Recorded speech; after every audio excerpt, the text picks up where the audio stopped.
ವಸುದೇವಸುತಂ ದೇವಂ ಕಂಸಚಾಣೂರಮರ್ಧನಂ ದೇವಕೀ ಪರಮಾನಂದಂ ಕೃಷ್ಣಂ ವಂದೇ ಜಗದ್ಗುರುಂ. ಶ್ರೀಕೃಷ್ಣಂ ವಂದೇ ಜಗದ್ಗುರುಂ.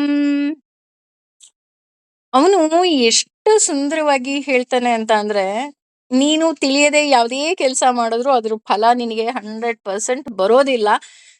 ನೀನು ಯಾವುದನ್ನ ತಿಳಿದು ಮಾಡ್ತೀಯಾ ಖಂಡಿತವಾಗ್ಲೂ ನಿನಗೆ ಫಲ ಬರ್ತಾ ಹೋಗುತ್ತೆ. ಅಂದ್ರೆ ಈಗ ಹೇಗೆ ಅಂತ ಅಂದ್ರೆ, ಈಗ ಒಂದು ದೇವಸ್ಥಾನಕ್ಕೆ ಹೋಗ್ತೀವಿ. ದೇವಸ್ಥಾನಕ್ಕೆ ಹೋಗಿ ಆ ಅಲ್ಲಿ ನಿಜಕ್ಕೂ ಸಹ ಭಗವಂತ ಇದ್ದಾನೆ, ಆ ಭಗವಂತ ನಮ್ಮನ್ನ ರಕ್ಷಣೆ ಮಾಡ್ತಾ ಇದ್ದಾನೆ ಅಂತ ನಾವು ಒಂದೇ ಒಂದು ಪ್ರದಕ್ಷಿಣೆ ಹಾಕಿದ್ರೂ ಸಹ ನಮ್ಗೆ ಫಲ ಬರುತ್ತೆ.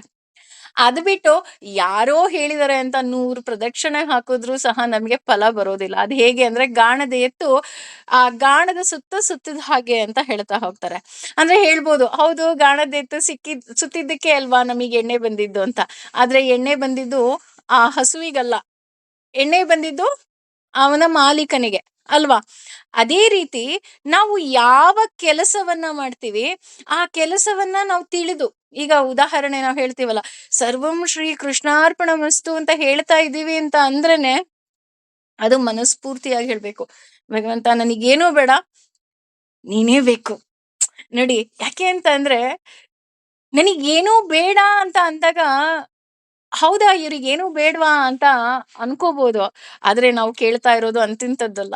ನಾವು ಕೇಳ್ತಿರೋದು ಯಾರು? ಈ ಜಗತ್ತಿನ ಒಡೆಯನಾದ ಭಗವಂತನನ್ನೇ ಕೇಳ್ತಾ ಇದೀವಿ. ಇಲ್ಲ ನನಗ್ ನೀನೇ ಬೇಕು, ಯಾವುದೋ ಅಮೆರಿಕನ್ ಡೈಮಂಡ್ ಬೇಡ, you are the real diamond for me. ಹಾಗಾಗಿ ಆ ಡೈಮಂಡೇ ನನಗ್ ಬೇಕು. ಯಾಕೆ ಅಂದ್ರೆ ಆ ಡೈಮಂಡ್ ನನಗ್ ಸಿಕ್ಬಿಟ್ರೆ, ಅಂದ್ರೆ ಆ ಭಗವಂತ ಭಕ್ತಿ ಅನ್ನೋ ಆ ವಜ್ರ ನನಗ್ ಸಿಕ್ಬಿಟ್ರೆ ಮತ್ತೆ ನನಗೆ ಹುಟ್ಟು ಸಾವು ಅನ್ನೋ ಬಂಧನನೇ ಇರೋದಿಲ್ಲ. ನಾನು ಯಾವಾಗ್ಲೂ ಸಹ ಆನಂದವಾಗಿರ್ತೀನಿ, ನಾನು ಖುಷಿಯಾಗಿರ್ತೀನಿ. ಇದಕ್ಕಿಂತ ನನಗೆ ಇನ್ನೇನ್ ಬೇಕು? ನೋಡಿ ಇದು ಯಾಕೆ ಬರುತ್ತೆ ಅಂತ ಅಂದ್ರೆ, ಸಾತ್ವಿಕ ಗುಣ ಇರುವವರಿಗೆ, ಸಾತ್ವಿಕ ಗುಣ ನಮ್ಮಲ್ಲಿ ಹೆಚ್ಚಾದಾಗ ಭಗವಂತ ನೀನೇ ಬೇಕು. ಯಾಕೆಂದ್ರೆ ನಮ್ಮ ಆಂತರಿಕ ಆನಂದ ಏನಿದೆ ಅದು ನಮ್ಗೆ ಒಳಗಿನಿಂದ ಬರ್ತಾ ಇರುತ್ತೆ.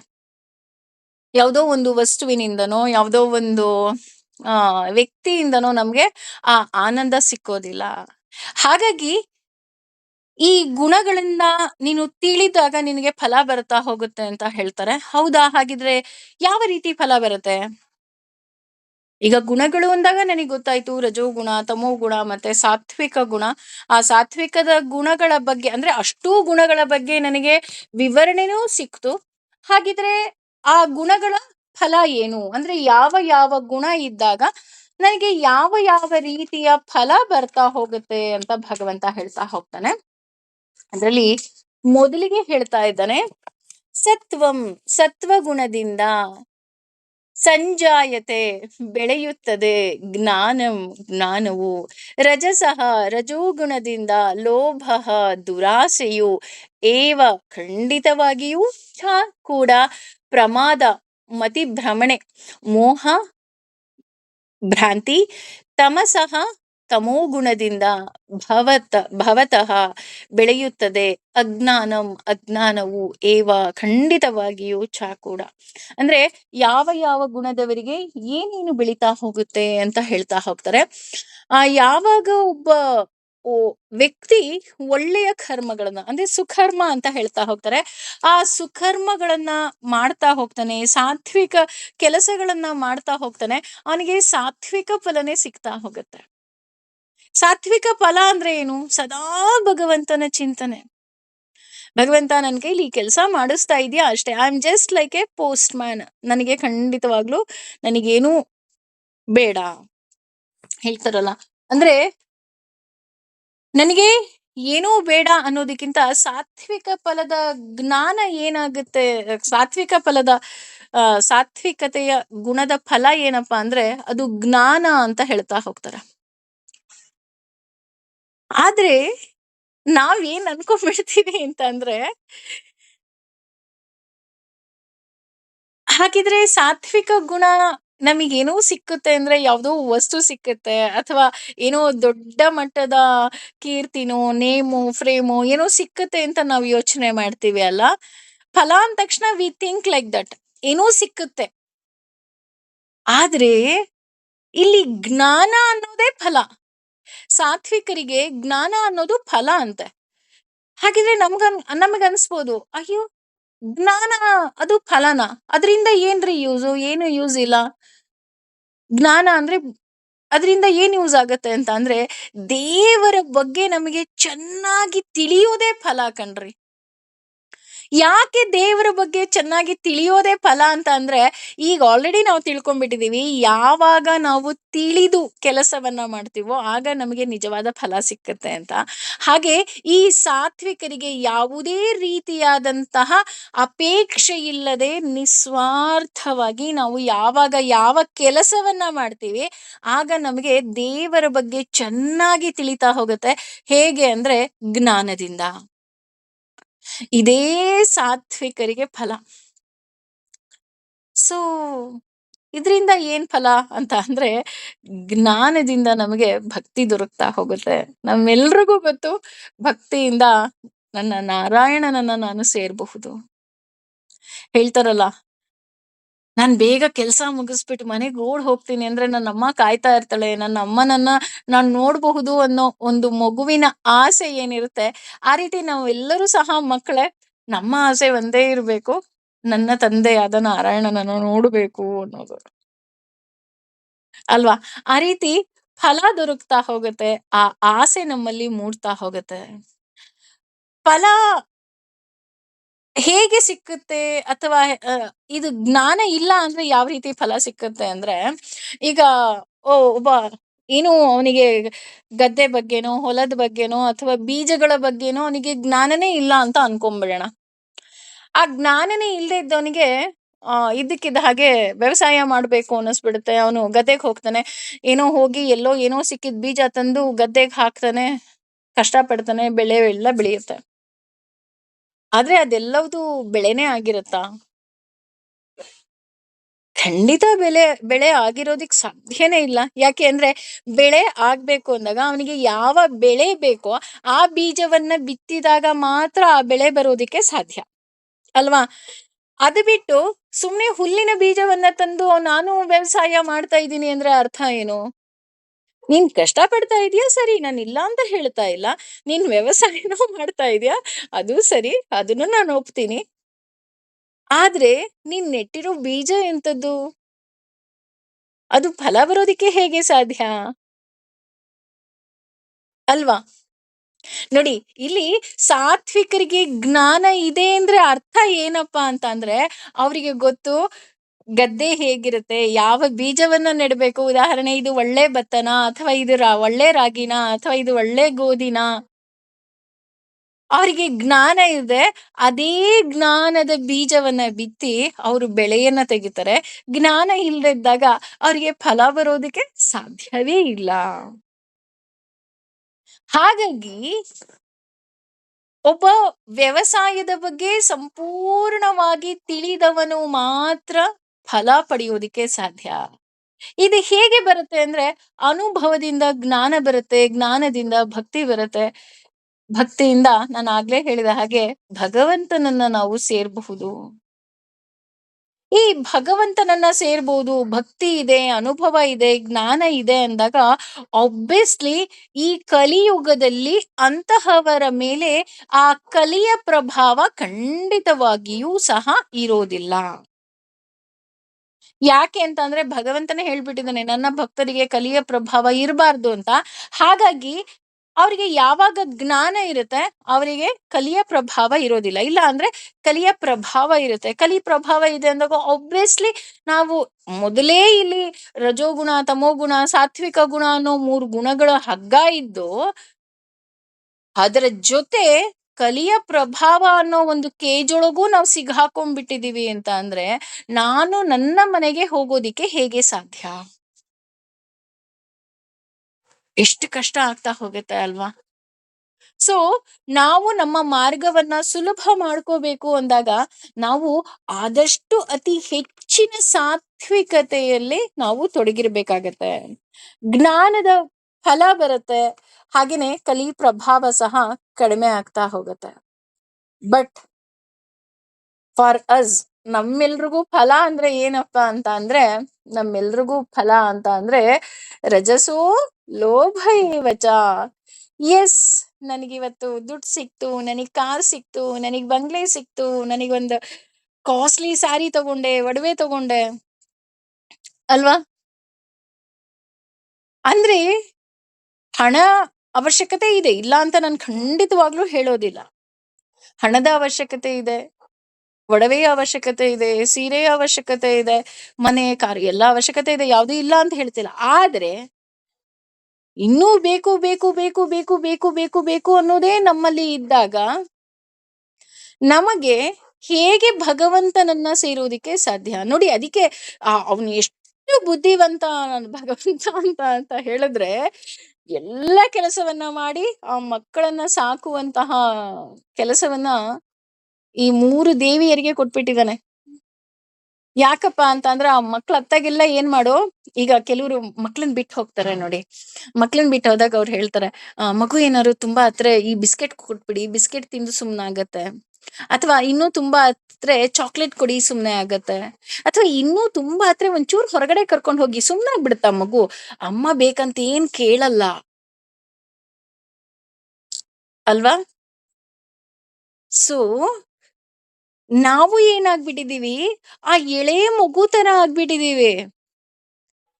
ಹೌದು, ಈ ದೇವಿಯನ್ನ ಆರಾಧನೆ ಮಾಡಿ ನಿಮಗ್ ಮನೆ ಸಿಕ್ಕತ್ತೆ. ಎಸ್, ಆ ದೇವಿಯನ್ನ ಆರಾಧನೆ ಮಾಡ್ತೀವಿ, ಮನೆ ಸಿಕ್ಕತ್ತೆ. ಈ ದೇವಿಯನ್ನ ಆರಾಧನೆ ಮಾಡಿ ಅಥವಾ ಈ ಪೂಜೆ ಮಾಡಿ ನಿಮಗ್ ಹಣ ಸಿಕ್ಕತ್ತೆ. ಎಸ್, ಈ ಪೂಜೆ ಮಾಡ್ತೀವಿ, ಹಣ ಸಿಕ್ಕತ್ತೆ. ಅಥವಾ ಇನ್ಯಾವುದೋ ಪೂಜೆ ಮಾಡಿ ನಿಮಗೆ ಯಶಸ್ಸು ಸಿಕ್ಕತ್ತೆ. ಎಸ್, ಆ ಪೂಜೆ ಮಾಡ್ತೀವಿ, ನಮಗೆ ಯಶಸ್ಸು ಸಿಕ್ಕತ್ತೆ. ಆದ್ರೆ ಮಗುಗೆ ತುಂಬಾ ಇಂಪಾರ್ಟೆಂಟ್ ಯಾರು? ಅಮ್ಮ ಅಲ್ವಾ? ಮಗುಗೆ ಅಮ್ಮ ಬೇಗ ಕೆಲಸ ಮುಗಿಸಿ ಯಾವಾಗ ಓಡಿ ಬರ್ತಾಳೆ ಅಂದ್ರೆ, ಅಮ್ಮ ನೀನ್ ಬೇಕು ಅಂತ ಅಮ್ಮ ಒಂಚೂರು ಹತ್ತ ತಕ್ಷಣ, ಮಗು ಹತ್ತ ತಕ್ಷಣ ಅಮ್ಮ ಹೇಗೆ ಓಡಿ ಬರ್ತಾಳೆ. ಅಮ್ಮ ಆ ಮಗುವನ್ನ ಅಳದೇ ಇರ್ಲಿ, ಅಫ್ಕೋರ್ಸ್ ಆ ಮಗುವನ್ನ ಸುಧಾರಿಸ್ತಾಳೆ, ಇಲ್ಲ ಅಂತ ಹೇಳಲ್ಲ. ಆದ್ರೆ ನಾನು ಅಳ್ಳಿಲ್ಲ, ಅಮ್ಮ ಬೇಕು ಅಂತ ಅಳ್ಳಿಲ್ಲ ಅಂದ್ರೆ ಅಂಕಲ್ ಆಂಟಿನೋ ಯಾರೋ ಒಬ್ರು ಚಾಕ್ಲೇಟ್ ಕೊಟ್ಟು ಬಿಸ್ಕೆಟ್ ಕೊಟ್ಟು ಹೊರಗಡೆ ಸುತ್ಸಿ ಹೀಗೆ ಆರಾಮಾಗಿ ಅವರೇ ಇಟ್ಕೊಂಡ್ಬಿಡ್ತಾರಲ್ವಾ? ಅದು ಸರಿನಾ? ಆದ್ರೆ ವಿ ಆರ್ ಲೈಕ್ ದಟ್. ನಮಗ್ ಅದೇನೆ, ಮನೆ ಬೇಕು, ಕಾರ್ ಬೇಕು, ಬಂಗ್ಲೆ ಬೇಕು, ನಾನ್ ಸುಖವಾಗಿರ್ಬೇಕು, ನಾನ್ ಸಂತೋಷವಾಗಿರ್ಬೇಕು. ಆದ್ರೆ ನನ್ನಲ್ಲಿ ಸಾತ್ವಿಕ ಗುಣ ಇದ್ದಾಗ ನನಗಿದ್ ಯಾವುದ ಅವಶ್ಯಕತೆನೇ ಇರೋದಿಲ್ಲ. ನಾನು ಒಳಗಿನಿಂದ ಖುಷಿಯಾಗಿರ್ತೀನಿ, ಸಂತೋಷವಾಗಿರ್ತೀನಿ. ಇದನ್ನ ತಿಳಿದಾಗ ಮಾತ್ರ ನಾನು ಭಗವಂತನನ್ನ ಸೇರೋದಿಕ್ಕೆ ಸಾಧ್ಯ. ಆದ್ರೆ ಈ ರಜೋಗುಣದವರೆಗೂ ಫಲ ಸಿಕ್ಕುತ್ತೆ. ಹೌದಾ, ನಿನಗ್ ಮನೆ ಬೇಕಾ, ಮನೆ ಕೊಡ್ತಾರೆ, ಇನ್ನೊಂದು ಬೇಕಾ, ಎಲ್ಲ ಸಿಗ್ತಾ ಇದೆ. ಆದ್ರೆ ಅದೆಲ್ಲವೂ ಸಹ ಯಾವ್ದ್ರ ಕೋಟೆಡ್ ಆಗಿ ಬರ್ತಾ ಇದೆಯಪ್ಪ ಅಂದ್ರೆ ದುಃಖದ ಜೊತೆ ಬರ್ತಾ ಇದೆ. ನಾವು ಒಂದು ಡೈರಿ ಮಿಲ್ಕ್ ಚಾಕ್ಲೇಟ್ ಅಥವಾ ಯಾವ್ಯಾವ್ದೋ ಚಾಕ್ಲೇಟ್ಸ್ ಎಲ್ಲ ಇಟ್ಟಿರ್ತಾರಲ್ವಾ, ಆ ಚಾಕ್ಲೇಟ್ ನ ಹೇಗೆ ನಾವು ತಗೊಳ್ತೀವಿ ಅಂತ ಅಂದ್ರೆ, ಅದ್ರ ರ್ಯಾಪರ್ ತುಂಬಾ ಚೆನ್ನಾಗಿದೆ, ಶೈನಿಂಗ್ ಆಗಿದೆ. ಬ್ಲೂ ಕಲರ್ ಚಾಕ್ಲೇಟ್ ಕೊಡಿ, ಗ್ರೀನ್ ಕಲರ್ ಚಾಕ್ಲೇಟ್ ಕೊಡಿ ಅಲ್ವಾ? ಮಕ್ಳು ಚಿಕ್ಕವರಿದ್ದಾಗ ಹೋದಾಗ ಹಾಗೆ ಅಲ್ವಾ ಕೇಳೋದು. ಆ ರ್ಯಾಪರ್ ನೋಡ್ಬಿಟ್ಟು ಅವ್ರು ತಗೊಂಡ್ಬರ್ತಾರೆ. ಆದ್ರೆ ಆ ರ್ಯಾಪರ್ ಒಳಗಡೆ ಇರೋ ಚಾಕ್ಲೇಟ್ ನಿಜವಾಗ್ಲೂ ಚೆನ್ನಾಗಿದ್ಯಾ? ಚೆನ್ನಾಗಿರೋದಿಕ್ ಸಾಧ್ಯನೇ ಇಲ್ಲ. ಯಾಕೆಂದ್ರೆ ನೀನ್ ಆ ಚಾಕ್ಲೇಟ್ ಜಾಸ್ತಿ ತಿಂದ್ರೆ ನಿನ್ ಹಲ್ಲು ಹುಳ್ಕ ಆಗುತ್ತೆ. ಅಂದ್ರೆ ಎಲ್ಲ ಸುಖದ ಜೊತೆ ಒಂದು ದುಃಖ. ಎಲ್ಲಿ ಮೇಡಮ್ ನನಗ್ ಮದ್ವೆ ಆಯ್ತು, ನಾನ್ ತುಂಬಾ ಚೆನ್ನಾಗಿದ್ದೀನಿ. ಹೌದು, ಮದ್ವೆ ಆಯ್ತು, ನೀನ್ ತುಂಬಾ ಚೆನ್ನಾಗಿದ್ಯಾ. ಆದ್ರೆ ನಿನ್ನ ಪಾರ್ಟ್ನರ್ ಅಂತ ಏನು ಈಗಿನ ಪ್ರಸ್ತುತ ಈ ಸಮಾಜದಲ್ಲಿ ನಾವ್ ಅಂತೀವಿ, ಆ ಪಾರ್ಟ್ನರ್ ಬಿಟ್ಟು ಹೋದಾಗ ಆ ನೋವು ನೀನ್ ಇರೋವರೆಗೂ ಇರುತ್ತೆ ಅಲ್ವಾ? ಗಂಡ ಇರ್ಬೋದು, ಹೆಂಡತಿ ಇರಬಹುದು, ಇಲ್ಲ ಅಂತ ಹೇಳ್ತಾ ಇಲ್ಲ. ಗಂಡ ಹೋದ್ರೆ ಹೆಂಡತಿ ಲೈಫ್ ಲಾಂಗ್ ಕೊರಗ್ತಾಳೆ, ಹೆಂಡತಿ ಹೋದ್ರೆ ಗಂಡ ಲೈಫ್ ಲಾಂಗ್ ಕೊರಗ್ತಾನೆ, ಮಕ್ಳು ಹೋದ್ರೆ ಲೈಫ್ ಲಾಂಗ್ ಅಪ್ಪ ಅಮ್ಮ ಕೊರಗ್ತಾರೆ, ಅಪ್ಪ ಅಮ್ಮ ಹೋದ್ರೆ ಲೈಫ್ ಲಾಂಗ್ ಮಕ್ಳು ಕೊರಗ್ತಾರೆ. ನಾವು ಎಲ್ಲವನ್ನ ಮರೆತು ನಡೆಯೋ ಹಾಗೆ ನಾವು ನಡಿಬಹುದು, ಇಲ್ಲ ಅಂತ ಹೇಳ್ತಾ ಇಲ್ಲ. ಆದ್ರೆ ಯಾವುದೋ ಒಂದು ಸಂದರ್ಭದಲ್ಲಿ, ಈಗ ಉದಾಹರಣೆ, ಯಾವುದೋ ಒಂದು ದೊಡ್ಡ ಫಂಕ್ಷನ್ ಆಗ್ತಾ ಇದೆ, ತುಂಬಾ ಚೆನ್ನಾಗಿದೆ, ಎಲ್ರು ತುಂಬಾ ಖುಷಿ ಪಡ್ತಾ ಇದಾರೆ, ಅಥವಾ ನಮ್ಮ ಜೀವನದಲ್ಲಿ ಏನೋ ಒಂದು ಸಕ್ಸಸ್ ಸಿಕ್ತು, ನಾವು ಖುಷಿಯಾಗಿದ್ದೀವಿ. ಆ ಖುಷಿಯಲ್ಲಿ ಒಂದು ಕ್ಷಣ ಆ ವ್ಯಕ್ತಿ ನಮಗ್ ನೆನ್ಪಾಗ್ತಾರಲ್ವಾ? ಅವ್ರು ನನ್ ಜೊತೆ ಇರ್ಬೇಕಿತ್ತು, ಇದನ್ನ ಅವ್ರು ನೋಡ್ಬೇಕಿತ್ತು, ಇದನ್ನ ನೋಡ್ದಾಗ ಅವ್ರು ಇನ್ನೂ ಖುಷಿ ಪಡ್ತಾ ಇದ್ರು. ಅಥವಾ ಒಡವೆ ಆಸ್ತಿ ಅಂದಾಗ ಒಬ್ವಿಯಸ್ಲಿ ನಮಗ್ ಗೊತ್ತು, ಕಳ್ಳ ಅದನ್ನ ಕದ್ಕೊಂಡ್ ಹೋದ ಅಂದಾಗ ನಮಗ್ ಯಾವ್ದನ್ನು ತಡ್ಕೊಳ್ಳೋ ಶಕ್ತಿ ಇಲ್ಲ. ಹಾಗೇನೆ ನನಗೆ ಬರೀ ಬೇಕು ಬೇಕು ಬೇಕು ಬೇಕು ಅನ್ನೋವಂತಹ ರಜೋಗುಣದಲ್ಲೇ ನಾವು ಮುಳುಗು ಹೋಗ್ಬಿಟ್ಟಿದೀವಿ. ಸಾತ್ವಿಕ ಗುಣದ ಹಾಗೆ ನಮ್ಗೇನು ಬೇಡ ಅಂತ ನಾವು ಯೋಚನೆನೆ ಮಾಡ್ತಾ ಇಲ್ಲ. ಯಾಕೆ ಅಂದ್ರೆ ನಾನು ಸಾತ್ವಿಕವಾಗಿ ಯೋಚನೆ ಮಾಡಿದಾಗ ನನಗ್ ಜ್ಞಾನ ಬರುತ್ತೆ. ಜ್ಞಾನದಿಂದ ನಾನು ನನ್ನ ಭಗವಂತನನ್ನ ಸೇರ್ಬೋದು, ನಾನು ಧರ್ಮ ಮಾರ್ಗದಲ್ಲಿ ನಡಿಬೋದು. ಧರ್ಮ ಮಾರ್ಗದಲ್ಲಿ ಇರುವವರನ್ನ, ಜ್ಞಾನ ಮಾರ್ಗದಲ್ಲಿ ಇರುವವರನ್ನ ಭಗವಂತ ರಕ್ಷಣೆ ಮಾಡ್ತಾ ಹೋಗ್ತಾನೆ. ಇದು ಯಾಕೆ ನಮಗೆ ತಿಳಿತಾ ಇಲ್ಲ ಅಲ್ವಾ? ಇನ್ನು ತಮೋಗುಣದ ಬಗ್ಗೆ ಅಂತೂ ಹೇಳೋದೇ ಬೇಡ. ಯಾಕಪ್ಪ ಅಂತಂದ್ರೆ ಪ್ರಮಾದ ಮೋಹೋ ತಮಸಃ. ತಮೋ ಗುಣ ಅಂದ್ರೇನೆ ಅಜ್ಞಾನದ ಫಲ, ಪ್ರಮಾದ, ತಪ್ಪಿನ ಮೇಲೆ ತಪ್ಪು. ಇದು ತಪ್ಪು ಅಂತ ಅಂದ್ರೆ ಅವರಿಗೆ ಸಿಟ್ಟು ಬರುತ್ತೆ, ಕೋಪ ಬರುತ್ತೆ, ನಮ್ಮನ್ನ ದ್ವೇಷಿಸೋದಿಕ್ಕೆ ಶುರು ಮಾಡ್ತಾರೆ.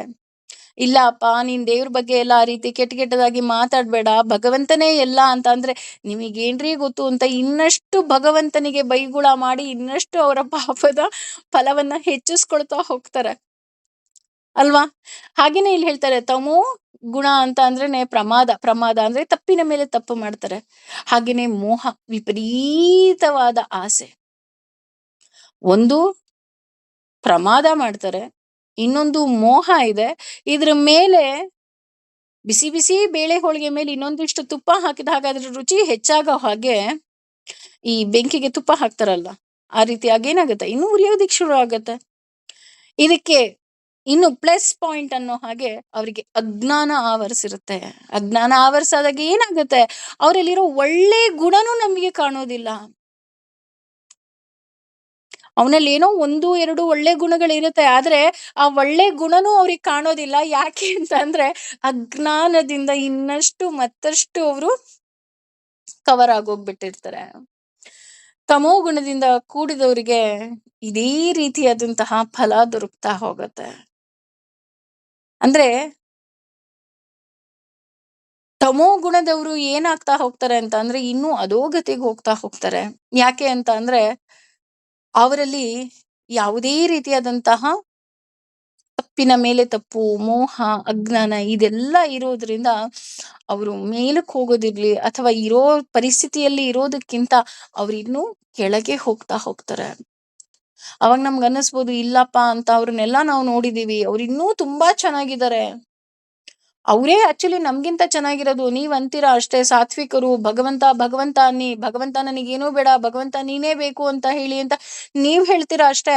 ನಾವ್ ಹಂಗ ಅನ್ನೋರ್ಗೆ ನಮಗ್ ಕಷ್ಟ ಜಾಸ್ತಿ. ಹಂಗೆ ಭಗವಂತ ಇಲ್ಲ ಅಂತ ಅನ್ಬಿಟ್ಟು ಮಜಾ ಮಾಡ್ತಿರ್ತಾರಲ್ಲ, ಅವರೇ ಸುಖವಾಗಿರುವುದು ಕಣ್ರಿ ಅಂತ ಈ ಕಲಿಯುಗದಲ್ಲಿ ಹೇಳೋ ಜನ ಸಾಕಷ್ಟು ಜನ ಇದ್ದಾರೆ. ಹೌದಾ ಅಂತ ಹೇಳಿ ನೋಡೋದಾದ್ರೆ ಖಂಡಿತ ಇಲ್ಲ. ಯಾರ್ಯಾರಿಗೆ ಯಾವ ಯಾವ ರೀತಿಯಾದಂತಹ ಇನ್ನೂ ಫಲಗಳು ಬರುತ್ತೆ ಅಂತ ಭಗವಂತ ಹೇಳ್ತಾ ಹೋಗ್ತಾನೆ.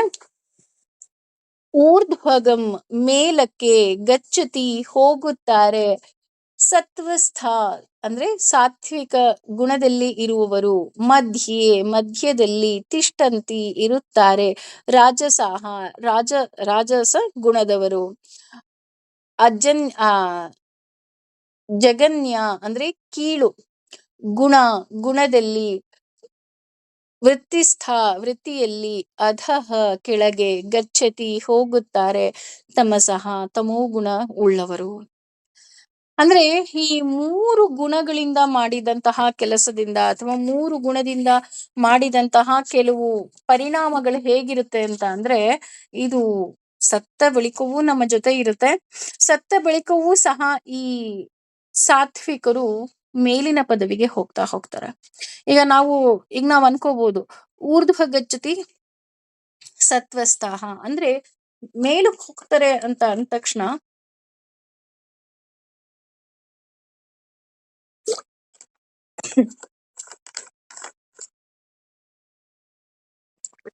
ಮೇಲಕ್ಕೆ ಹೋಗ್ತಾರೆ ಅಂದ ತಕ್ಷಣ ನಾವೇನ್ ಅನ್ಕೊಂತೀವಿ, ಈಗ ಅವನೊಬ್ಬ ಕ್ಲರ್ಕ್ ಆಗಿರ್ತಾನೆ, ಅವ್ನ್ ಮ್ಯಾನೇಜರ್ ಆಗಿರ್ತಾನೆ, ಮ್ಯಾನೇಜರ್ ಆಗಿರೋನು ಬಾಸ್ ಆಗ್ತಾನೆ. ಈ ರೀತಿ ನಾವು ತಿಳ್ಕೊಂತೀವಿ. ಅದು ಮೇಲಕ್ಕೆ ಹೋಗೋದಲ್ವೇ ಅಲ್ಲ. ಯಾಕೆ ಅಂತ ಅಂದ್ರೆ ಅವನು ಎಷ್ಟೇ ಉನ್ನತ ಪದವಿಗೆ ಹೋದ್ರೂ ಸಹ 60 ವರ್ಷ ಆದ್ಮೇಲೆ ರಿಟೈರ್ಡ್ ಆದ್ಮೇಲೆ ಮತ್ತೆ ಆ ಪದವಿಯಿಂದ ಕೆಳಗಿಳಿಲೇಬೇಕು ಅಲ್ವಾ? ಕೆಳಗಿಳಿದಾಗ ಅವನ ಪದವಿ ಏನು ಅಂತ ಅಂದ್ರೆ ಮತ್ತೆ ಝೀರೋ. ಏನೂ ಇಲ್ಲ, ರಿಟೈರ್ಡ್ ಆಯ್ತು, ಮನೇಲಿದ್ದೀನಿ ಅಲ್ವಾ? ಆದ್ರೆ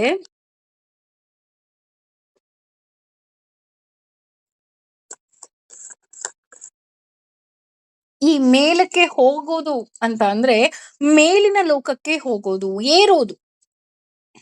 ಏರೋದು ಅಂದ್ರೆ ಯಾವ ರೀತಿ? ಮರಗಳ ಹಾಗೆ ಮೇಲೆ ಏರ್ತಾ ಹೋಗ್ತೀವಿ ಅಲ್ವಾ? ಊರ್ಧ್ವಮುಖವಾಗಿ ಮರ ಬೆಳೀತಾ ಹೋಗುತ್ತೆ. ಇಲ್ಲಿ ಮರದ ಉದಾಹರಣೆನೆ ಕೊಡ್ತಾ ಹೋಗ್ತಾರೆ. ಮರ ಯಾವತ್ತು ನನಗೆ ಏನು ಬೇಕು ಅಂತ ಕೇಳೋದೇ ಇಲ್ಲ. ಯಾವತ್ತಾದ್ರೂ ಕೇಳಿದ್ಯಾ ನಿಮ್ ಹತ್ರ ಬಂತು? ಖಂಡಿತ ಏನು ಕೇಳಲ್ಲ. ಅದು ನಿಸ್ವಾರ್ಥವಾಗಿ ಕೆಲಸ ಮಾಡ್ತಾ ಹೋಗುತ್ತೆ. ಹಣ್ಣು ಕೊಡುತ್ತೆ, ಹೂ ಕೊಡುತ್ತೆ.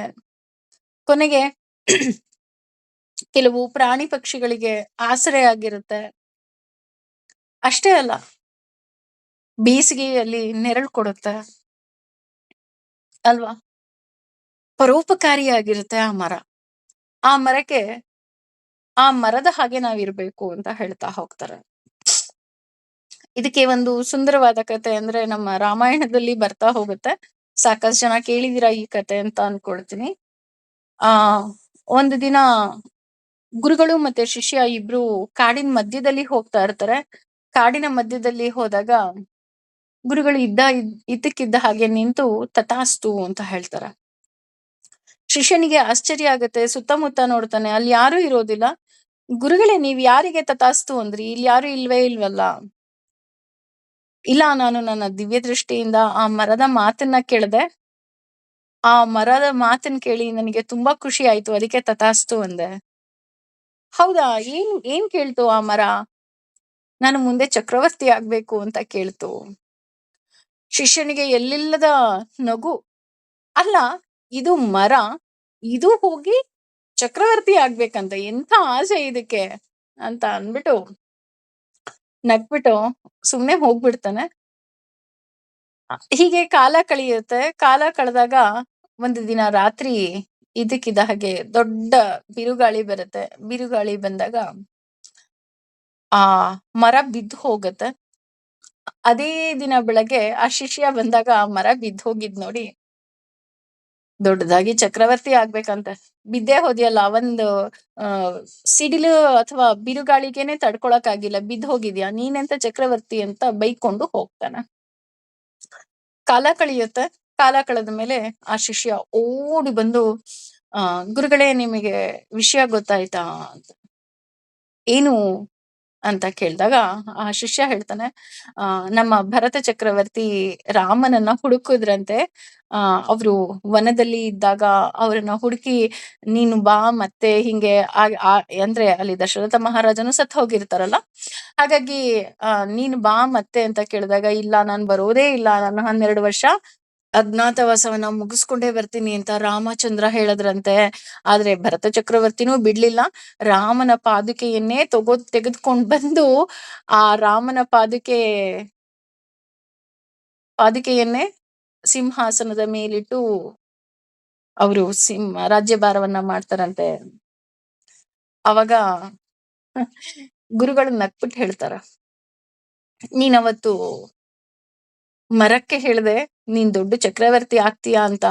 ಬಹುಶಃ ನಿನಗ್ ಗೊತ್ತಿಲ್ಲ, ಅದೇ ಮರವನ್ನ ಚಪ್ಪಲಿ ಮಾರುವವನು ತೆಗೆದುಕೊಂಡು ಹೋಗಿ ಚಪ್ಪಲಿಯನ್ನ ಮಾಡ್ತಾನೆ.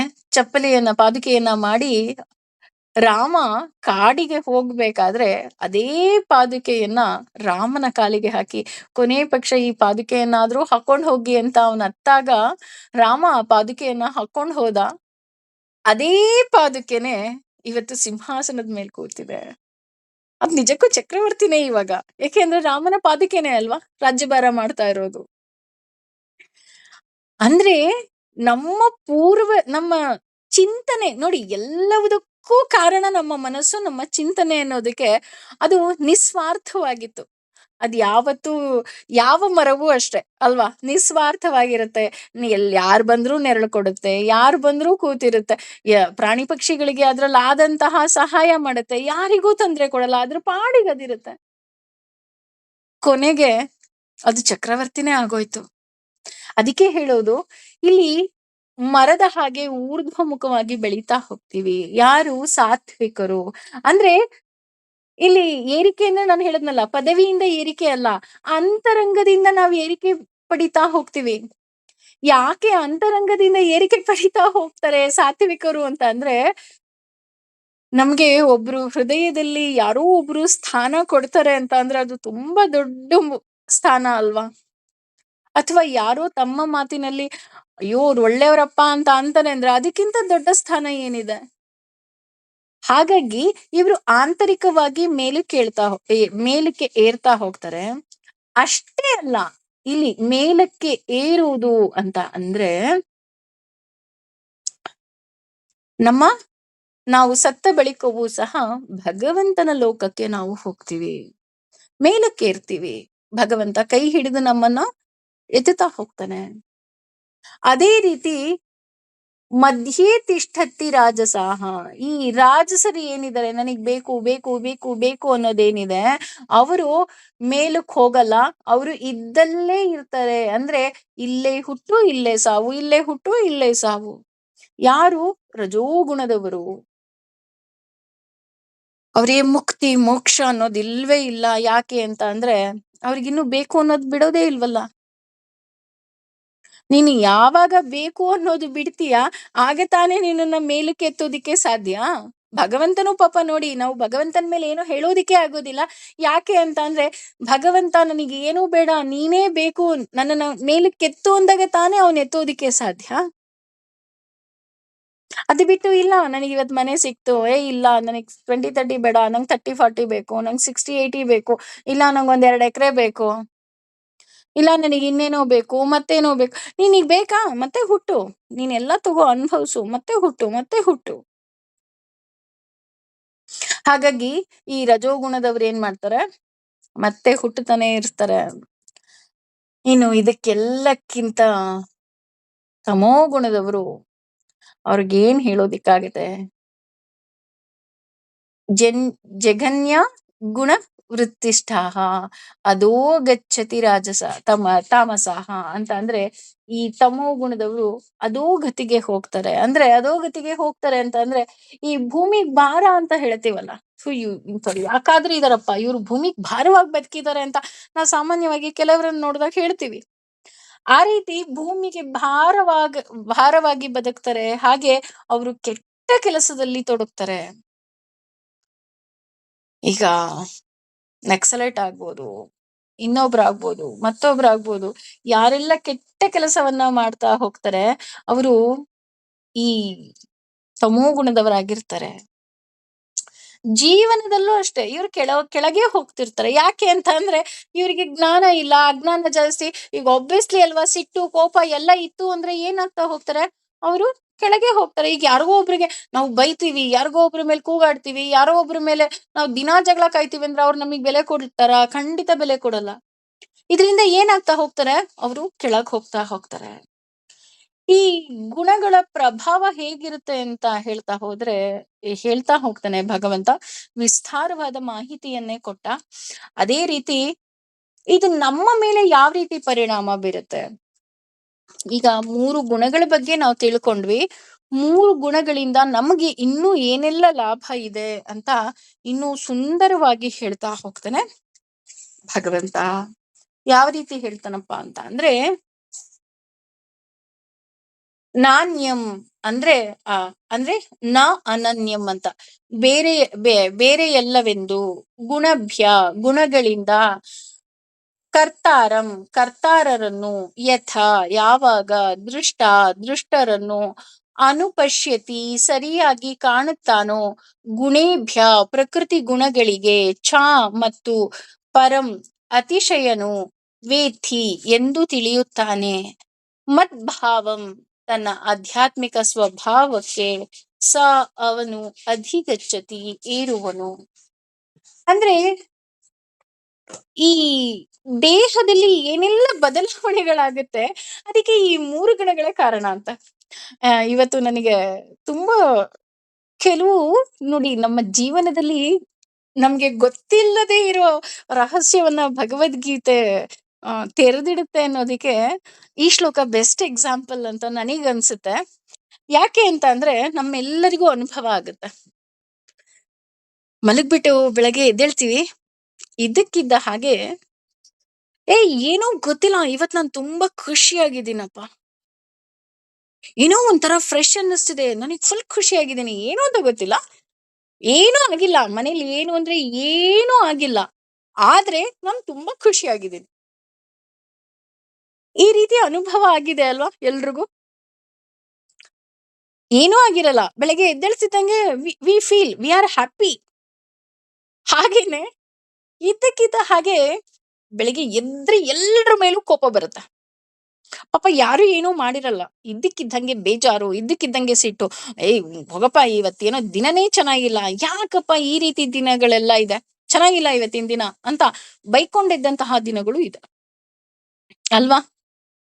ಇನ್ನೂ ಒಂದ್ ಗುಣ, ಇನ್ನೂ ಒಂದ್ ಇದೆ, ಅದೇನು ಅಂದ್ರೆ ಅಯ್ಯೋ ಏನು ಅಂತಿಲ್ಲ, ಗೊತ್ತಿಲ್ಲ ಕಣ್ರಿ, ಬೇಜಾರ್ ಇವತ್ತು. ನೋಡಿ ಬೇಜಾರಂತೆ ಯಾಕೆ ಅಲ್ವಾ? ಬೇಜಾರಂತೆ ಇದ್ದಕ್ಕಿದ್ದ ಹಾಗೆ, ಅಯ್ಯೋ ಇವತ್ತೇನೋ ಕೆಲಸ ಮಾಡಕ್ಕೆ ಬೇಜಾರು ಕಣ್ರಿ, ಅದಕ್ಕೆ ಇವತ್ತೇನೋ ಕೆಲಸ ಮಾಡಬಾರ್ದು ಅಂತ ಡಿಸೈಡ್ ಮಾಡ್ಬಿಟ್ಟಿದೀನಿ, ಇವತ್ ನಾನು ಏನೋ ಕೆಲಸ ಮಾಡಲ್ಲ, ಯಾಕೆಂದ್ರೆ ಇವತ್ ನನಗ್ ಬೇಜಾರು.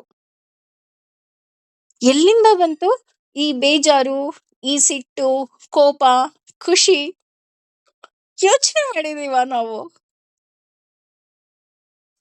ನೋಡಿ ಎಷ್ಟು ಸುಂದರವಾಗಿದೆ ಅಂದ್ರೆ, ನನಗೆ ಎಕ್ಸ್ಪೆಷಲಿ ಈ ಲೈನ್ ಇದೆ, ನನಗೆ ತುಂಬಾ ಖುಷಿ ಆಯ್ತು. ಯಾಕೆ ಈ ರೀತಿ ನಮ್ಮ ದೇಹದಲ್ಲಿ ಆಗತ್ತೆ ಅಂತ ಅಂದ್ರೆ, ನಮ್ಮ ದೇಹದಲ್ಲಿ ಏನೆಲ್ಲ ಬದಲಾವಣೆ ಆಗತ್ತೆ ಅದಕ್ಕೆ ಈ ತ್ರಿಗುಣಗಳೇ ಕಾರಣ. ರಜೋಗುಣ, ತಮೋಗುಣ, ಸಾತ್ವಿಕ ಗುಣ ಏನಿದೆ ಇದೇ ಕಾರಣ ಅಂತೆ. ಹಾಗಾಗಿ ಗುಣಗಳಿಂದ ನಮ್ಗೆ ವ್ಯತ್ಯಾಸ ಆಗ್ತಾ ಹೋಗುತ್ತೆ. ಪಾಪ ನಮ್ಮ ಮನಸ್ಸಿನ ಮೇಲೆ ಎಷ್ಟು ಪರಿಣಾಮ ಬೀರುತ್ತೆ ಇದು. ನಾನು ಹೇಳಿದ್ನಲ್ಲ, ಇದ್ದಕ್ಕಿದ್ದ ಹಾಗೆ ನಮಗೆ ಸೂಪರ್, ಇವತ್ತು ನಾನು ತುಂಬಾ ಖುಷಿಯಾಗಿದ್ದೀನಿ, ಐ ಆಮ್ ಸೋ ಹ್ಯಾಪಿ. ಅವತ್ತು ನಿಮ್ಮ ದೇಹದಲ್ಲಿ ಸಾತ್ವಿಕ ಗುಣ ಹೆಚ್ಚಾಗಿರುತ್ತೆ. ಹಾಗಾಗಿ ಏನೂ ಆಗಿಲ್ಲ, ನಿಮಗೇನು ಸಿಕ್ಕಿಲ್ಲ ಅಂದ್ರೂ ಆಂತರಿಕವಾಗಿ ನೀವು ಖುಷಿಯಾಗಿರ್ತೀರಾ. ಇವತ್ತು ನಾನು ತುಂಬಾ ಖುಷಿಯಾಗಿದ್ದೀನಿ ಕಣ್ರಿ, ಗೊತ್ತಿಲ್ಲ ಅದೇನೋ ಗೊತ್ತಿಲ್ಲ ನನಗೆ, today I am very happy. ಆಂತರಿಕವಾಗಿದೆ ಅಲ್ವಾ ಆ ಖುಷಿ? ಯಾಕೆ? ಅವತ್ತು ನಿಮ್ಮ ದೇಹದಲ್ಲಿ ಸಾತ್ವಿಕತೆ ಹೆಚ್ಚಾಗಿದೆ. ಹೇಳಿದ್ನಲ್ಲ, ಸಿಟ್ಟಾಯ್ತು, ಬೇಜಾರಾಯ್ತು, ಇದಕ್ಕೆಲ್ಲ ರಜೋಗುಣ ಕಾರಣ. ಬೆಳಗ್ಗೆ ರಜೋಗುಣ 2 ಗುಣಗಳನ್ನ ತುಳಿದು ಮೇಲ್ ನಿಲ್ತಾ ಅವತ್ತು ನಮ್ಗೆ ಸಿಟ್ಟು ಬರುತ್ತೆ, ಕೋಪ ಬರುತ್ತೆ, ಎಲ್ರ ಮೇಲೂ ಹೂಗಾಡ್ತೀವಿ. ಇನ್ನು ಉದಾಸೀನ, ಅಯ್ಯೋ ಜೋಬರ್ದೆತನ ಅಂತ ಹೇಳ್ತಾರೆ ನಮ್ ಕಡೆ. ಬೆಳಗ್ಗೆ ಎದ್ದೇಳ್ತಿದ್ದಂಗೆ ಲೇಟಾಗೂ ಎದ್ದಿರ್ತೀವಿ, ಅದ್ರ ಮೇಲೆ ಯಾಕೋ ಗೊತ್ತಿಲ್ಲ ಬೇಜಾರು ಅಂತ ಒಂದು ಎಕ್ಸ್ಟ್ರಾ ಅಡಿಷನ್. ಯಾಕೆ? ಅದಕ್ಕೆ ಕಾರಣ ತಮೋಗುಣ. ನೋಡಿ, ಅಂದ್ರೆ ಎಲ್ಲದಕ್ಕೂ ಮನಸ್ಸೇ ಕಾರಣ ಆಗತ್ತೆ. ಆ ಮನಸ್ಸಿಗೆ ಈ 3 ಗುಣಗಳು ಪರಿಣಾಮವನ್ನ ಬೀರ್ತಾ ಹೋಗುತ್ತೆ, ನಮಗ್ ಗೊತ್ತಾಗಲ್ಲ ಅಷ್ಟೇ. ಅಂದ್ರೆ ಇದ್ದಕ್ಕಿದ್ದ ಹಾಗೆ ಯಾವ ಗುಣ ಹೆಚ್ಚಾಗಿರುತ್ತೋ ಆ ಆ ರೀತಿಯ ದಿನ ನಮ್ಗೆ ಶುರು ಆಗ್ತಾ ಹೋಗತ್ತೆ. ಸೊ ನಮ್ಮ ಈ ದಿನವನ್ನ ಅಥವಾ ನಮ್ಮ ಮೂಡ್ನ ಅಥವಾ ನಮ್ಮ ಮನಸ್ಸನ್ನ ನಿರ್ಧಾರ ಮಾಡೋದು ಈ ಗುಣ ಅಂತ ಹೇಳ್ತಾ ಹೋಗ್ತಾರೆ. ಎಷ್ಟು ಸುಂದರವಾಗಿದೆ ಅಲ್ವಾ? ನನಗೂ ಇದು ತುಂಬಾ ಹೊಸದು, ನನಗೂ ತುಂಬಾ ಆಶ್ಚರ್ಯ ಆಯ್ತು, ಖುಷಿ ಆಯ್ತು. ಹಾಗೇನೆ ನಾಣ್ಯಂ ಗುಣೇಭ್ಯ ಕರ್ತಾರಂ ಯಥಾ ದುಷ್ಟಾನುಪಶ್ಯತಿ, ಅಂದ್ರೆ ಗುಣಗಳಿಂದ ಬೇರೆ ಆಗಿರುವವನು, ಎಲ್ಲರನ್ನ ನಿಯಂತ್ರಣ ಮಾಡ್ತಾ ಇರೋನು ಭಗವಂತ. ನಮ್ಗೆ ಈ 3 ಗುಣಗಳಿದೆ ಅಲ್ವಾ? ಇವತ್ ನನಗೆ ಖುಷಿ ಆಯ್ತು, ಇವತ್ ನನಗ್ ಬೇಜಾರಾಯ್ತು, ಇವತ್ ನನಗ್ ದುಃಖ ಆಯ್ತು, ಇವತ್ ನಾನು ಕೆಲಸ ಮಾಡಲ್ಲ, ಇವತ್ ನಾನು ಜಾಸ್ತಿ ಕೆಲಸ ಮಾಡಿದೆ, ಇವತ್ ಓವರ್ ಆಕ್ಟಿವ್ ಆಗಿದ್ದೀನಿ. ಇದೆಲ್ಲ ನನಗಿದೆ, ಮನುಷ್ಯರಿಗಿದೆ, ನನಗೆ ಮೀನ್ಸ್ ನನಗಲ್ಲ, ಮನುಷ್ಯರಿಗಿದೆ. ಆದ್ರೆ ಈ ಗುಣಗಳ ಈ ನಿಯಂತ್ರಣ ಏನಿದೆ ಅದು ಭಗವಂತನಿಗಿಲ್ಲ. ಆದ್ರೆ ಭಗವಂತ ಎಲ್ಲವನ್ನ ನಿಯಂತ್ರಣ ಮಾಡ್ತಾ ಇದ್ದಾನೆ. ಹಾಗೇನೆ ಗುಣೇಭ್ಯಶ್ಚ ಪರಂ ವೇತ್ತಿ ಮದ್ಭಾವಂ ಸೋಥಿ ಗಚ್ಚತಿ. ಅಂದ್ರೆ ಈ ಮೂರು ಗುಣಗಳನ್ನು ಸಹ ಯಾರಪ್ಪ ಕೊಡ್ತಾರಪ್ಪ ಅಂತ ಅಂದ್ರೆ ನಾವ್ ಅನ್ಕೊಂಡ್ಬಿಟ್ಟಿದೀವಿ ದೇವಿಯರ್ ಕೊಡ್ತಾ ಇದಾರಂತೆ. ಆ ದೇವಿಯರಿಗೂ ಸಹ ಆಜ್ಞೆಯನ್ನ ಮಾಡುವವನು ಭಗವಂತ. ಎಸ್, ಇವತ್ ಈ ಗುಣ ಕೊಡು, ಇವತ್ ಆ ಗುಣ ಕೊಡು. ಈ ಮೂರು ಗುಣಗಳನ್ನ ಮೀರಿ ನಿಂತವನು ಭಗವಂತ. ಇದನ್ನ ಯಾರು ತಿಳಿತಾರೋ ಅವರು ನನ್ನ ಲೋಕವನ್ನ ಸೇರ್ತಾರೆ. ಯಾಕೆ ಅಂದ್ರೆ ಹಿ ಈಸ್ ಎವ್ರಿಥಿಂಗ್. ಈ ಪ್ರಕೃತಿಗೆ, ಈ ಮೂರು ಮಾತೆಯರಿಗೆ, ಎಲ್ಲಾ ದೇವಾನು ದೇವತೆಗಳಿಗೆ ಆದೇಶವನ್ನ ಕೊಟ್ಟು ಕೆಲಸ ಮಾಡಿಸುತ್ತಿರುವವನು ಭಗವಂತ. ಆದ್ರೆ ಅವನಿಗೆ ಈ ಯಾವ ಗುಣದ ಬಂಧನವೂ ಇಲ್ವಾ. ಅದಕ್ಕೆ ಅಲ್ವಾ ಅವನನ್ನ ನಿರ್ಗುಣ ಅಂತ ವಿಷ್ಣು ಸಹಸ್ರನಾಮದಲ್ಲೂ ಹೇಳ್ತಾ ಹೋಗ್ತೀವಿ. ಅವನು ನಿರ್ಗುಣ, ಅವನಿಗೆ ಯಾವ ಗುಣದ ಸ್ಪರ್ಶವೂ ಸಹ ಇಲ್ಲ. ಅದೇ ರೀತಿ ನಾವೆಲ್ಲ ಹೇಗಪ್ಪ ಅಂದ್ರೆ ಹಸು ಇದ್ದ ಹಾಗೆ. ಹಸುವನ್ನ ಹಗ್ಗದಿಂದ ಕಟ್ ಹಾಕ್ತಾರೆ, ಯಜಮಾನನನ್ನ ಹಸುವಿನಿಂದ ಕಟ್ ಹಾಕೋದಿಕ್ಕೆ ಸಾಧ್ಯನಾ? ಇಲ್ಲ ಅಲ್ವಾ. ಅದೇ ರೀತಿ ಈ ಹಸುವಿಗೆ ಹಗ್ಗ ಕಟ್ಟಿದ ಹಾಗೆ ಮನುಷ್ಯನಿಗೆ ಭಗವಂತ ತ್ರಿಗುಣಗಳಿಂದ ಕಟ್ ಹಾಕಿದಾನೆ. ಸಾತ್ವಿಕ ಗುಣ ಇದೆಯಾ, ರಜೋ ಗುಣ ಇದೆಯೋ, ತಮೋ ಗುಣ ಇದೆಯಾ, ಎಲ್ಲವುದನ್ನ ಕೊಡೋನು ಭಗವಂತ. ಹಾಗಾಗಿ ನಾನು ಖುಷಿಯಾಗಿರ್ಲಿ, ಬೇಜಾರಾಗಿರ್ಲಿ ಅಥವಾ ಉದಾಸೀನವಾಗಿರ್ಲಿ, ನಾನು ಭಗವಂತನಿಗೆ ಜಸ್ಟ್ ಸರೆಂಡರ್. ಭಗವಂತ ಇವತ್ ನಾನು ಖುಷಿಯಾಗಿದ್ದೆ, ಥ್ಯಾಂಕ್ ಯು. ಇವತ್ ಯಾಕೋ ಗೊತ್ತಿಲ್ಲ ಬೇಜಾರಾಗಿದೆ, ಬಟ್ ಸ್ಟಿಲ್ ಥ್ಯಾಂಕ್ ಯು. ನನಗೆ ಈ ಗುಣದಿಂದ ಬೇಗ ನನ್ನನ್ನ ಹೊರಗಡೆ ತಗೊಂಬಪ್ಪ. ಅಥವಾ ನಾನು ತುಂಬಾ ಉದಾಸೀನವಾಗಿದ್ದೀನಿ, ಬೇಜಾರಾಗಿದ್ದೀನಿ, ಅದಕ್ಕೂ ನಾನು ಭಗವಂತನ ಮೊರೆನೆ ಹೋಗ್ಬೇಕು. ಭಗವಂತ ನನ್ನಿಂದ ಏನೇ ತಪ್ಪಾಗಿದ್ರು ಕ್ಷಮಿಸ್ಬಿಟ್ಟು ನನ್ನನ್ನ ಕೈ ಹಿಡಿದು ಕಾಪಾಡಪ್ಪ. ಯಾಕೆ ಅಂತ ಅಂದ್ರೆ ಆ ಗುಣಗಳನ್ನ ಕೊಡುತ್ತಿರುವವನು ನೀನೇ ಆಗಿದ್ಯಾ. ಹಾಗಾಗಿ ನನ್ನ ದಿನವನ್ನ ನಿರ್ಧರಿಸುವವನು ನೀನು, ನನ್ನ ಭಾವನೆಯನ್ನ ನಿರ್ಧರಿಸುವವನು ನೀನು, ನನ್ನ ಮನಸ್ಸನ್ನ ನಿಯಂತ್ರಿಸುವವನು ನೀನು, ನನ್ನ ಇಂದ್ರಿಯಗಳನ್ನ ನಿಯಂತ್ರಿಸುವವನು ನೀನು. ಈ ಎಲ್ಲವುದನ್ನ ನಾವು ಯಾವಾಗ ಭಗವಂತನ ಮುಂದೆ ನಾವು ಅಳಲನ್ನ ತೋಡ್ಕೊಂಡು ಸಂಪೂರ್ಣವಾಗಿ ಶರಣಾಗ್ತಾ ಹೋಗ್ತೀವಿ, ಆಗ ಮಾತ್ರ ಭಗವಂತ ನಮ್ಮನ್ನ ಕೈ ಹಿಡಿದು ನಡೆಸ್ತಾ ಹೋಗ್ತಾನೆ. ಅದರ್ವೈಸ್ ನಿಜವಾಗ್ಲೂ ಭಗವಂತ ಕೈ ಹಿಡಿದು ನಡೆಸೋದಿಕ್ಕೆ ಆಗೋದಿಲ್ಲ. ನಾವು ರಜೋಗುಣದವರು ಬೇಕು ಬೇಕು ಬೇಕು ಬೇಕು ಬೇಕು ಅಂತ ಇದ್ರೆ ಮತ್ತೆ ಇಲ್ಲೇ ಹುಟ್ಟು, ಇಲ್ಲೇ ಸಾವು. ತಮೋ ಗುಣದಲ್ಲಿದೀವ, ನಾವು ಜೀವನದಲ್ಲೂ ಅಧೋಗತಿಗೆ ಹೋಗ್ತೀವಿ. ಹಾಗೆ ನಮ್ಮ ಏಳಿಗೆಯಲ್ಲೂ ಅಧೋಗತಿಗೆ ಹೋಗ್ತಾ ಹೋಗ್ತೀವಿ. ಯಾವಾಗ ನಾವು ಸಾತ್ವಿಕ ಗುಣವನ್ನೇ ಅತಿ ಹೆಚ್ಚಾಗಿ ನಾವು ಅಳವಡಿಸ್ಕೊಳ್ಳೋದಿಕ್ಕೆ ಶುರು ಮಾಡ್ತೀವಿ, ಆಗ ಮಾತ್ರ ನಾನು ಊರ್ಧ್ವಮುಖವಾಗಿ ಬೆಳೆಯೋದಿಕ್ಕೆ ಸಾಧ್ಯ. ಈ ಎಲ್ಲವನ್ನ ಕೊಡುವವನು ಭಗವಂತ. ಈ ಮೂರು ಗುಣಗಳ ಸ್ಪರ್ಶ ನಿನಗಿಲ್ಲ ಅಂತ ಯಾವಾಗ ನನ್ನ ಮನಸ್ಸು ಮನದಟ್ಟು ಮಾಡ್ಕೊಳ್ಳುತ್ತೋ, ಆಗ ಮಾತ್ರ ನಾನು ಅವನ ಲೋಕಕ್ಕೆ ಹೋಗೋದಿಕ್ಕೆ ಸಾಧ್ಯ. ಕೋಪ ಬಂದಾಗ ಒಬ್ಬಿಯಸ್ಲಿ ಎಲ್ರೂ ಭಗವಂತನಿಗೆ ಬೈತೀವಿ, ಏನ್ ಮಾಡಿದೆ ನನ್ನ ಜೀವನದಲ್ಲಿ ಅಂತ. ಆದ್ರೆ ನನಗೆ ಜ್ಞಾನ ಇರ್ಬೇಕು, ಎಲ್ಲರ ನಿಯಂತ್ರಕ ನೀನು ಅಂತ. ಆಗ ಮಾತ್ರ ಭಗವಂತ ನಮ್ಮನ್ನ ನಿಯಂತ್ರಿಸೋದಿಕ್ಕೆ ಸಾಧ್ಯ ಆಗ್ತಾ ಹೋಗುತ್ತೆ. ಹಾಗೆ ನಾವು ಅವನ ಲೋಕಕ್ಕೆ ಹೋಗೋದಿಕ್ಕೆ ಸಾಧ್ಯ ಆಗತ್ತೆ. ನಿಜಕ್ಕೂ ಸಹ ಟ್ರಿಪ್ಪಿಗೆ ಬಂದಿದೀವಿ, ಈ ಭೂಲೋಕದ ಟ್ರಿಪ್ಪಿಗೆ.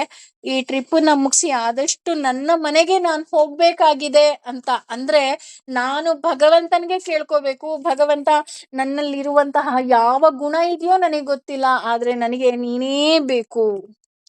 ಯಾಕೆ ಅಂತಂದ್ರೆ ನಾನು ನನ್ನ ಮನೆಗೆ ವಾಪಸ್ ಬರ್ಬೇಕು ಅಲ್ವಾ. ನಾವೆಲ್ರೂ ಹೋಗ್ಬೇಕಲ್ವಾ ಅವನ್ ಮನೆಗೆ. ಹಾಗಾಗಿ ಅವನಿಗೆ ಕೇಳ್ಕೊಳ್ಳೋಣ, ಕರೆಸ್ಕೊಳಪ್ಪ.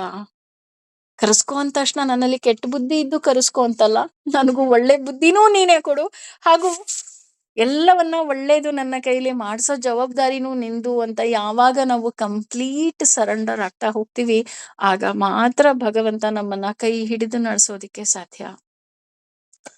ಸೊ ಭಗವಂತ ನಮ್ಮೆಲ್ಲರಿಗೂ ಸಹ ಒಳ್ಳೇದ್ ಮಾಡ್ಲಿ ಅಂತ ಕೇಳ್ಕೊಳ್ತಾ ಸರ್ವಂ ಶ್ರೀ ಕೃಷ್ಣಾರ್ಪಣಮಸ್ತು. ಸರ್ವೇ ಜನ ಸುಖಿನೋ ಭವಂತು. ಸಮಸ್ತ ಸನ್ಮಂಗಲಾನಿ ಭವಂತು.